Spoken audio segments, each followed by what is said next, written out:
Anin Boujou. I hope you're all doing well. I can't believe this is our last class. I know we've been through a lot this second half of the semester. Crazy stuff, but even so, it's gone fast. It's gone fast. I miss seeing all your faces. I miss our face-to-face interactions. What I've been very impressed with, I've been seeing online with our discussion forum. So that is one of the really great things I've seen come out of this online class, is being able to see your thoughts and ideas even more fully developed because you had an unlimited space in which to do so. Today we're going to take a look at the Seven Fires teachings and also talk about the 7th Generation Sustainability Workshop a little bit. This just should be a short video. I'd like to start off with saying our Anishinaabe teachings tell us that we are now in the time of the 7th fire. This 7th fire is a time when the traditions that were lost or stolen by the Anishinaabe will be renewed. It's also a time when society as a whole is said to be having to choose between two paths, the burnt path and the green path. The burnt path, we're told, is the path that's been interpreted as the path of industrialization and the destruction of life on this planet.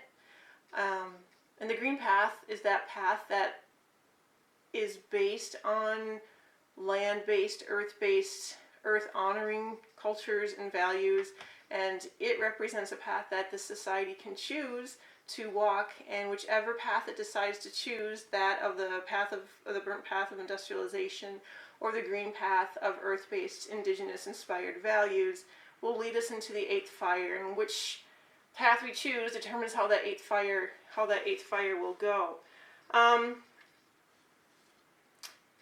This is another, these prophecies, the 7th fire prophecy comes from a whole line of prophecies called the 7 Fires teachings or 7 Fires prophecies.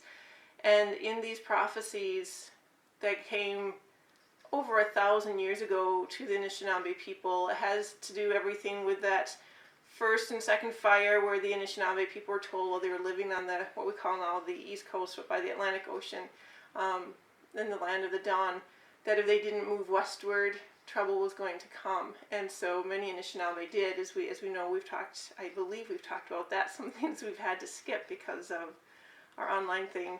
But anyway, so the Anishinaabe came to the Great Lakes area where the land, where the water was, where the food grew on that water. And many people stopped here in the Great Lakes area believing that they had found the land of the prophecies. And that was many, many generations journey from that land of the dawn to the Great Lakes area here. And the other prophecies included the coming of pale-skinned strangers, and that there'd be the possibility of those strangers coming wearing the face of friendship or the face of death, and that would lead, the future to a different place. And part of that is if they came wearing the face of death, the 5th and 6th fires would come about, and that would be a great loss of land, lives, utter devastation, and a great loss of culture. But out of that will come the 7th fire, a time that I just talked about when those traditions would be renewed, and society as a whole, human society as a whole, would have to make a choice between the burnt or the green path. So this is a time of prophecy for many Indigenous peoples. Another tradition I'd like you to be aware of comes from the Hopi. They have prophecies too. Their teachings tell us that we're in the 4th world now, and there have been 3 worlds before us. In each of those worlds, people developed greed.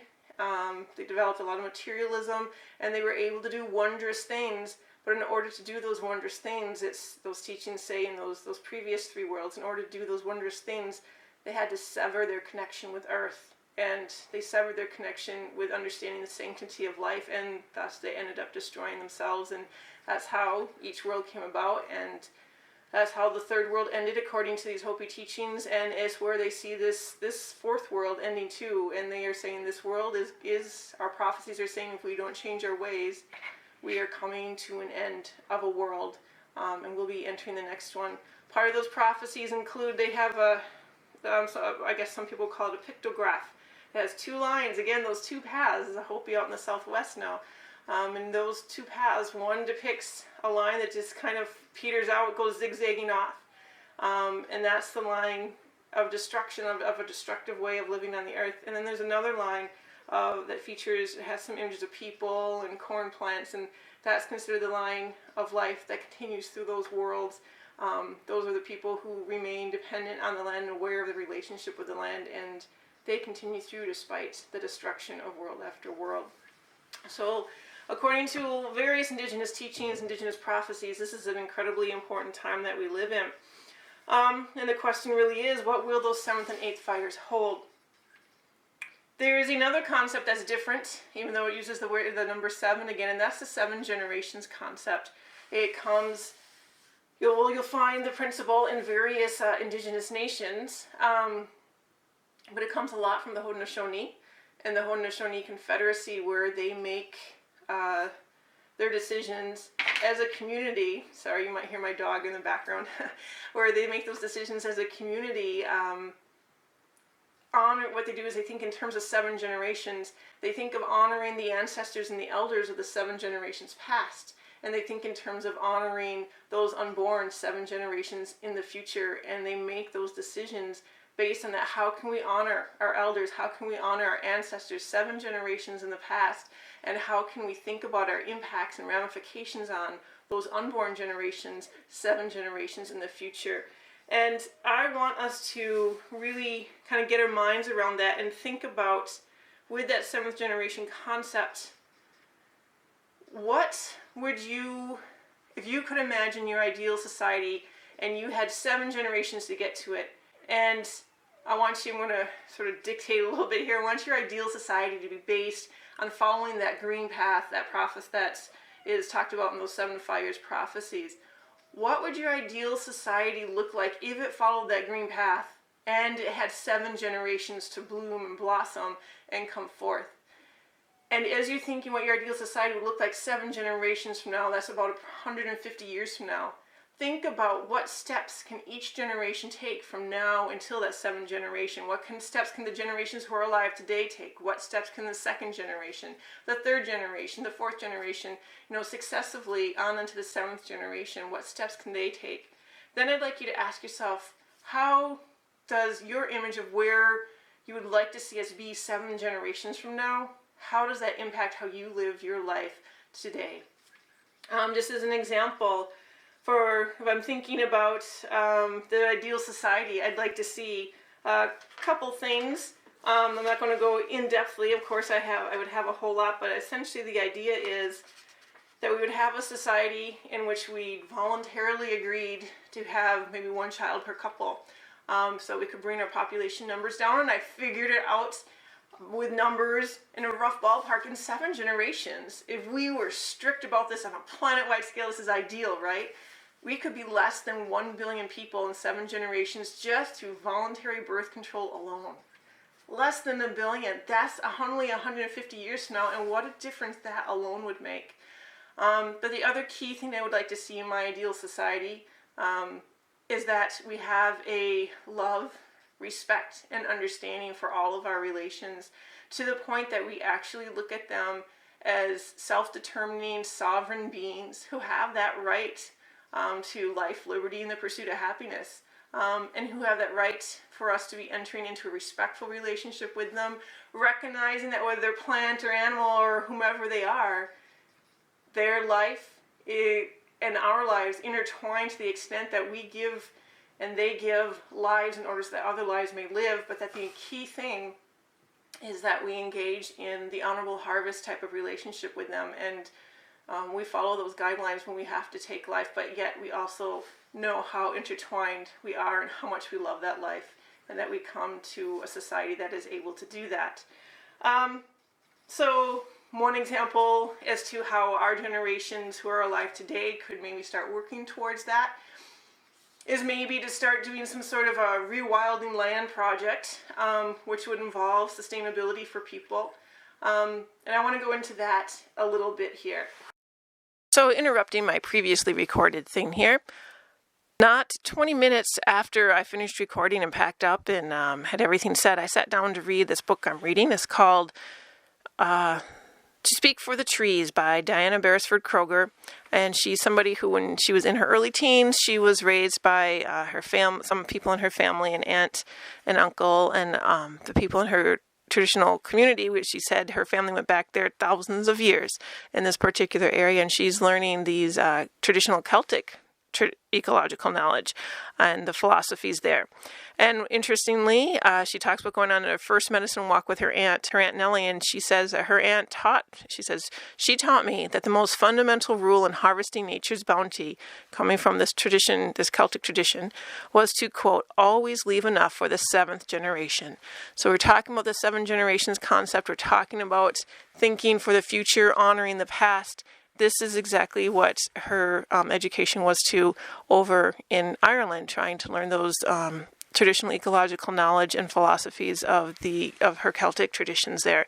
And again, it's a good reminder of the fact that we all come from these traditional philosophies, these traditional lifestyles, and there's different ways of approaching this. One is the idea that we become indigenous to place, and we learn the ways of living on the land of the area that we're living in, and being respectful for the indigenous cultures that live there and the indigenous ways of being there. And that includes living on the land in a way that was proven to be sustainable for that area.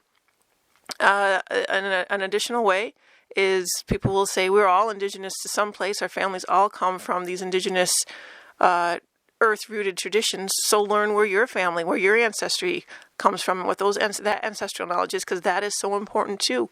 And this is one example of that.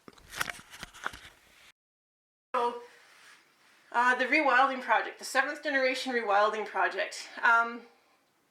What I envision with that is the goals are to rewild the land, to help bring it back to as close as we can get to that pre-colonial state, and to rewild ourselves, to bring us back as much as possible to a relationship on the land, and with the skills and knowledge, experiences that are necessary to knowing how to live in a good way and self-sufficiently within a small community on the land, within our families on the land. Now, obviously, that's a huge order. How do you go about that? I'd like to kind of start with an illustration. About 20 years ago, when I was betwixt the bachelor degree and going on to grad school, there were some people who came to speak from Sri Lanka, and they talked about how in their country, everybody was required to have 1 acre of land. That land could not be sold for anything. But then their country ended up taking a loan from the World Bank, and the World Bank, something we did not unfortunately get to talk about in class because of having to go online and losing that time there. But the World Bank will give loans out, particularly to these so-called developing countries. But when it gives loans out, it attaches what are called SAPs, or Structural Adjustment Programs. And this would be like if you went into a bank and you got a car loan, and the bank said, well, if we're going to give you this car loan, you have to agree to stop eating junk food, you have to be in bed at 9 o'clock, and you can't watch any non-educational movies, something like that. In other words, they'd be coming up with strings attached to your loan that has everything to do with how you are living your life, which most of us would say, that's really none of your business. So these World Bank loans make these SAPs, or Structural Adjustment Programs, these strings that they attach to the loans they give to countries, and a lot of times that includes restructuring things like any of their sort of social systems, maybe healthcare systems, as public healthcare. A lot of times that gets targeted. There's a lot of things I don't have time to go into here, but in Sri Lanka, one of the SAPs, the World Bank, one of the strings the World Bank attached to their loan to Sri Lanka was that they had to get rid of that requirement that everybody have 1 acre of land, and no matter what, and they could not sell that land. They said your people have a lot of individual personal debt, and being open, saying that removing that requirement that they have to keep that 1 acre of land will help them pay off their debts. So when the country accepted that loan, that's exactly what happened. Many people had to sell their land, and they ended up having to go move into cities, and they ended up, many of them, just on the streets, homeless, and a lot of them starved and continued to starve. And that's what these people were coming over to talk about how their country had been pushed into this state by this World Bank loan. So the key lesson there that I hear is that people need land in order to survive. Perhaps this coronavirus issue is maybe making some of us very aware of that. It sounds like it.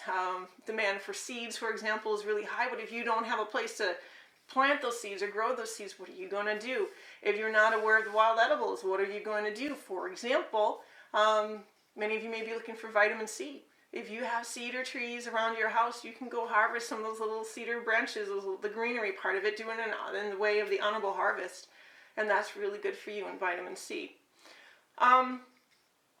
So with this rewilding land project for this 7th generation sustainability plan, what I would like to see is this idea that people have a right to land, but of course we have to be working in terms of voluntarily reducing our population through that voluntary birth control too, because we can't just keep growing and expect there always to be enough land to accommodate us all, because this earth is not just about humans. Many of our other relations need it wild. Talk about Haudenosaunee. Anyway, I'll get to that in a second. So this rewilding land project. First, we need to be able to get our hands on land that we can then put into this project. And one way to do that is to start holding corporations, finding them or their CEOs, holding those CEOs accountable, but particularly corporations who are the largest private landowners in the United States. Start finding them in terms of land instead of money, and we can take that land and put it back into this rewilding land project. From there, we can take a look at that land and say, was this land historically stolen or taken from the indigenous peoples who live in that area? And if it was, we give it back to those people that it was stolen from. Then we take a second look and say, can this viably be made into a wilderness area? A wilderness area along the same lines of that story of Miigwech, the wild man that I told you about coming out of Anishinaabe stories, where we recognize that there is land that humans should only be visitors because our relations need that land as well, where it's just theirs. And finally, then take a look at that land and what land is left at that point, put that back in a place, in a fund, a land fund, so to speak, where you can sit there and people can apply to receive 10-acre parcels of land. And then these 10-acre parcels of land, they would be required to keep 75% of that land in a wild state or to be rewilding it. So 10 acres, 75%, that's like 7.5 acres, and they'd have about 3 acres, 2.5 acres. So maybe we can work with the numbers, see what would be viable to work with and be able to become self-sufficient, learn those skills. That part of their agreement and accepting this land grant would be to say, I'm going to learn how to live in a respectful way on a land that I'm helping to rewild, and I'm going to learn those skills that I can pass on to others about how to live in a respectful way off of the wild edibles of this land through small-scale plant cultivation, that sort of thing. So those are my ideas. Got much more long-winded than I meant to in terms of when I'm thinking 7th generation sustainability plan, a couple of ideas that I would think of along those ways. So for our assignments this week, I'm going to be having you take a look at a video about John Trudell, who is an elder who recently passed away from the Santee community, what a lot of people know of as the Sioux out there in the Great Plains area and the Black Hills area. Somebody I'd like you to watch his film and pay attention to his words and his thoughts and ideas. And then I have a statement from elders in the Green Party, not a political thing that I'm looking for you to look for, but the idea that elders are presenting their thoughts and experiences, because in our me-oriented, youth-oriented American society, our elders get written off or pushed aside entirely as though they don't count. And within that 7-generation philosophy, you're not only thinking 7 generations ahead, you're thinking, how do you honor the elders and ancestors 7 generations back? And so bringing everybody together onto this great circle of life and seeing what we all have to offer. And then I have you watch a video that's based a little bit on the Hopi teachings that I talked about, a little bit on the Anishinaabe Seven Fires. And at the end of all that, I'd like you to be posting your thoughts on that. And then I also want you to be posting your thoughts that you might have personally for a 7th generation sustainability plan, your idea for an ideal society 7 generations from now, your idea for how each generation could have maybe a goal that they work towards, and your idea about what this generation, how this generation, the generations that are alive today, can be working towards that goal, and finally how it could impact how you live your life. So the idea is massive change can be very difficult when it happens overnight. So how do we plan massive change over the next 150 years? I think that's about it. It wraps things up. I want to say I really miss you guys, seeing you in person. I'm so glad for those of you who have been participating online so I can see your ideas and your thoughts. And I hope you'll someday stop by again when all this craziness is over and let me know how things went. Let me know how you're going or how you're doing and where this kind of thing made you go, what kind of path you chose to go down, because Anishinaabe teachings tell us winter. When you think about winter in a traditional sense, winter is coming in, it's going to be cold many, many months in your home, in your wigwam, and you're sitting in there, a lot of times probably snowed in. It's a time for creativity, it's a time for contemplation, it's a time in winter for connecting with your family and with the stories of your people. So take this time of social isolation to do those same things. I would suggest, following off of those traditional teachings, how do you connect with your family? How do you connect with the land that's around you? What's that inner contemplation telling you? Maybe coming out of this, you'll find a clearer vision of what path you want to be on. So I want to say Miigwech, thank you for what was a crazy and wonderful semester, made wonderful by all the many contributions you each made. And please stay in touch. Let me know how you're doing. Let me know how this all works out for you. I look forward to reading your thoughts, as always, on those general discussion forums. Miigwech, take care.